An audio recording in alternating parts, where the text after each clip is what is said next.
Hello again, everybody. Zack Attack is here with the Atakline for Thursday, October 4th, 2012. Alright, let's kick it off with some news on the Rock and Roll Hall of Fame. Now, today, the Rock and Roll Hall of Fame announced their nominees for the class of 2013. Now, this year is a little different this year for the Rock and Roll Hall of Fame. They're doing things a little differently. Now, this year, for the first time ever, finally, the fans will get to vote. Now, out of the 15 nominees, who I will mention in a few seconds here, the fans will get to vote on which 5 of those 15 nominees deserve to get in. The top 5 vote getters, which will be, I think there's a deadline for this. I forgot when the deadline is. But the voting is now until, I think, like sometime in November or December. And the top 5 vote getters will be placed upon a fan ballot, which will count towards final voting for the nomination, for the induction. December 3rd is the deadline. Now, here are the nominees this year. First time getters. Now, before I get to the first timers, let me get to the people who have been on the ballot before. We got Chic and Donna Summer. Man, they've been on the ballot forever. Especially Donna, especially after her death and all. And also repeating this year after being on the ballot. And last year after years of being ignored by the Rock and Roll Hall of Fame. Of course, if you need to learn more about the Rock and Roll Hall of Fame, or as TMS says, Rock and Roll Hall of Shame, watch that metal show. Hart and Joan Jett back on the ballot for the second year in a row after years of ignorance. And also on the ballot, a couple of new timers, including Paul Butterfield Blues Band, Albert King, Kraftwerk, The Marvelettes, The Meters, Randy Newman, Procol Harlem. And there's 2 rap groups up for eligibility this year. We got NWA, Inward with Attitude, of course, MC Ren, Ice Cube, Easy E, Dr. Dre, one of the most influential gangster rap groups of the 80s. And of course, you got the other rap group nominated, and I knew they were going to be eligible this year in my mind. If they were to induct one rap group this year in the Rock and Roll Hall of Fame, if they were to induct one, it has to be this one. Professor Griff, Flavor Flav, and Chuck D, Public Enemy. Nothing against NWA. Their influence is great, but Public Enemy, their influence is a lot greater. The lyrics, the content, the production, the Bomb Squad production. Big steps in production in hip-hop records. So, that's my pick if they were induct a rap group. But the biggest news out of the nominations this year of the class of 2013 Rock and Roll Hall of Fame is the inclusion of 2 bands that have been ignored by the Rock and Roll Hall of Fame for years and have been chastised for it, especially by specifically fans of the heavy metal hard rock community and, of course, that metal show. And the biggest example of this ignorance is when James Hetfield from Metallica was inducted with his group Metallica. He mentioned both these groups' names for induction in the Hall of Fame. Finally, they're on the ballot this year after years of ignorance. And, of course, rallying from fans, especially TMS. We got Deep Purple finally on the ballot this year. Of course, one of the most influential bands in heavy metal history. Of course, the most recognizable guitar riff of all time. Of course, Smoke on the Water. Of course, other songs including Highway Star, Woman from Tokyo, Space Truckin', among many others. And last but not least, another band that finally is also on the ballot this year after years of ignorance. Rush is finally on the ballot, and they deserve it. Probably the greatest piece in all of heavy metal and hard rock. Alex Lifeson, Geddy Lee, and of course, probably, in my opinion, the best rock drummer of all time besides John Bonham, Neil Peart. Of course, you cannot deny their influence in hard rock and heavy metal. Of course, you got great songs like Fly By Night. Of course, the epic 2112. Going down the list. Limelight, Tom Sawyer, Subdivisions, The Spirit of Radio, the instrumental classic YYZ. Go down the list of songs from both these bands, and you gotta ask yourself, why in the hell have the Rock and Roll Hall of Fame ignored these groups for years? And then finally on the ballot after all this time. Well, it's about time, but some are saying it's too late. Even if Deep Purple and Wash do get in the Hall of Fame, the years of ignorance will not be forgotten by many in the hard rock and heavy metal community. So there you go. Deep Purple, Wash alongside Public Enemy, Donna Summer, among many others, considered for the Rock and Roll Hall of Fame. Now, I told you that the fans finally have a voice this year. The top 5 artists picked by the fans will be on the fan ballot, and their vote will be tallied alongside the other ballots. Now, if I were to choose the top 5, it would be Wash, Deep Purple, Public Enemy, Heart, and Donna Summer, because she's dead. Sympathy vote for her being dead. Now, as of this video, as of right now, as I'm making this attack line, the top 5 vote getters, well, the top 2 constant has been Wash and Deep Purple, Heart, Joan Jett, and Albert King. Those are the top 5 vote getters as of this video. And you know that will all change by the time we get to December 3rd, when the final 5 of those 15 will be chosen by the fans on the fan ballot. And of course, I think January or February we'll find out who will be in the class of 2013 of the Rock and Roll Hall of Fame. I applaud the Rock and Roll Hall of Fame for including Deep Purple and Wash, but where's Kish and Judas Priest, damn it? So there you go. Rock and Roll Hall of Fame nominees announced. Fans will get the vote. At least their voice will be heard. Hopefully, their vote will be counted. I think it's like Dance with the Stars. 50% of the fans' vote counts for most of the voting. It's like kind of a weird system, but there you go. Rock and Roll Hall of Fame nominees announced. Now, on with probably the biggest talked about news of the entertainment gossip pages today. Rihanna has been seen getting back together, friendship-wise, with Chris Brown. Now, the controversy started when Rihanna was seen sitting with Chris Brown at the most recent Jay-Z concert at the Barclays Center as part of its grand opening concerts celebration. According to many sources, Rihanna, of course, getting back with Chris, and apparently more evidence has been shown as Chris has broke up with his girlfriend, Karrueche Tran. Breezy said in a statement, "I have decided to be single to focus on my career. I love Karrueche very much, but I don't want to see her hurt over my friendship with Rihanna." Of course, like I said, they were spotted last night at the Barclays Center in New York, sparking a friendship renewal. And Chris cryptically tweeted, "Both are free from it all." So, there you go. Even his girlfriend, his ex-girlfriend, Tran, wrote, "Bye, baby," referencing Nas's breakup single from his Life is Good album. Like I said, they're not an item, but they're just friendship. They're friends again. But it's kind of weird to see Rihanna reconnecting with the guy who beat her ass up a couple years ago.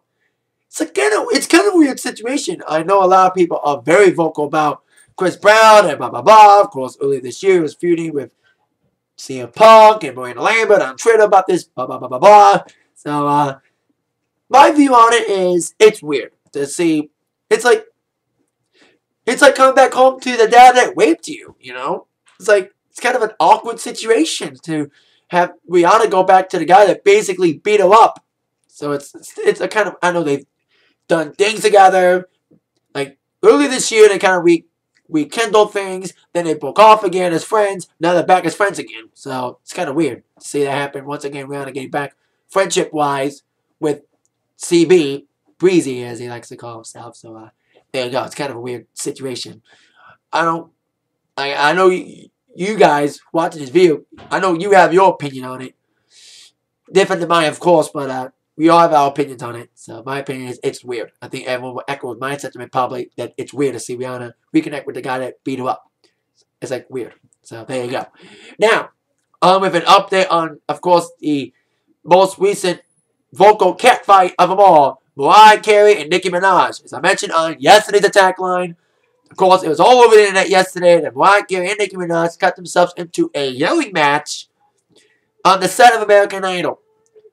Now, Ryan Seacrest has spoke about it, and now the other judges, with the exception of Randy, yes, Keith and Nicki Mariah have all commented either on TV or in Nicki's case Twitter about this situation. Now, Nicki Minaj went on Twitter to tweet about Mariah Carey, and Mariah was interviewed on Barbara Walters. Of course, Mariah and Barbara Walters,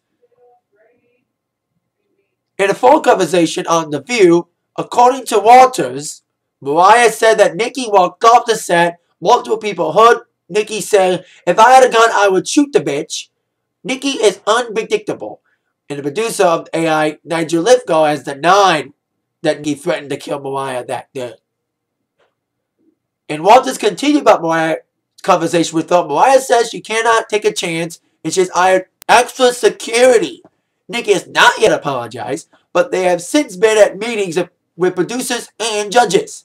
After meeting on Wednesday, Minaj expressed special love for Carey, but did warn a future argument was not out of the picture. Mariah responded to Walters, "No, we will not." But even Nicki Minaj is not taking it lightly. She's also, like I said, she's on Twitter about it, saying that the struggle to be a victim is real in these streets. LMAO. The struggle to not have the kid on the show is real in these streets. LMAO. Poking fun at Mariah's claim that Nicki Minaj is unpredictable.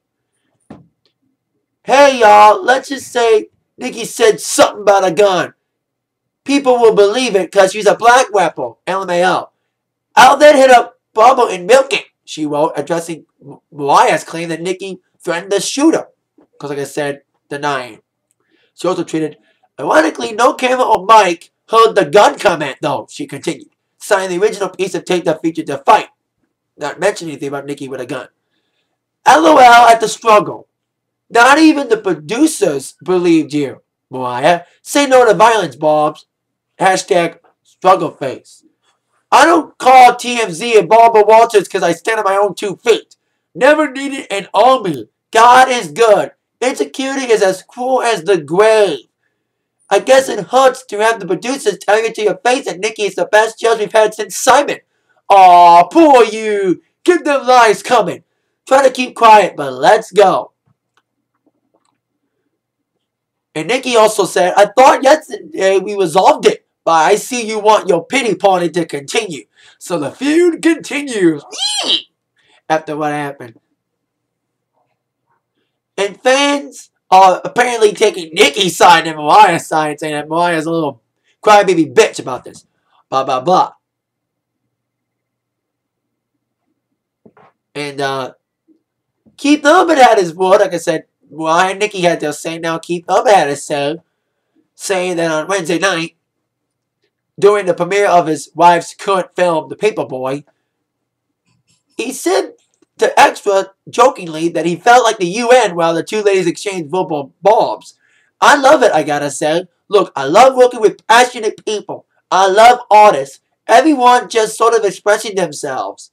It's a very alive and invigorating work environment. A lot of passion. Randy's the craziest, so you know I'm predictable. Filming seemed to go on without any issues, Wednesday, I predicted, ahead of this latest round of back and forth between the women. The judges are slated to evaluate talent in Baton Rouge, in Louisiana. The Minaj had a final say for Mariah ahead of those auditions. "All I do is compliment you. That's not enough? You're a legend. Tear up. You don't have to one down your resume or feel intimidated, Shady McGrady." So indeed, the feud is apparently not over yet between Nicki Minaj and Mariah Carey. We'll see how the drama unfolds in the next couple of weeks to come. Now, on with Adele. Now, I mentioned Monday that Adele was scheduled to release the James Bond theme song today, Skyfall, at 7:07. However, the song's already out thanks to an international radio station playing it before its scheduled release. It's supposed to come out Friday. I thought it was supposed to come out Thursday. Anyway, it came out today. The song came out today, leaked on the radio, international. And I kind of like it. It's kind of like reminiscent of the old school Bond theme songs from the 70s. You know, the whole orchestra song, the whole orchestrated stuff, like a Nobody Does It Better type song. Reminds me of that. I kind of like it. It was a decent song from what I heard. I like about a minute 30 of it.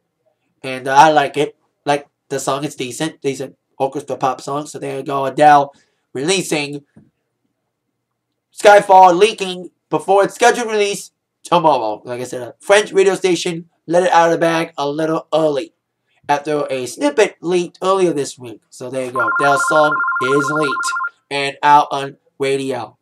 Now, I like it. Now, more new music news about Kelly Clarkson. Now, Kelly's, of course, still kind of promoting her new album, Stronger. But now, she's about to release her first Greatest Hits album.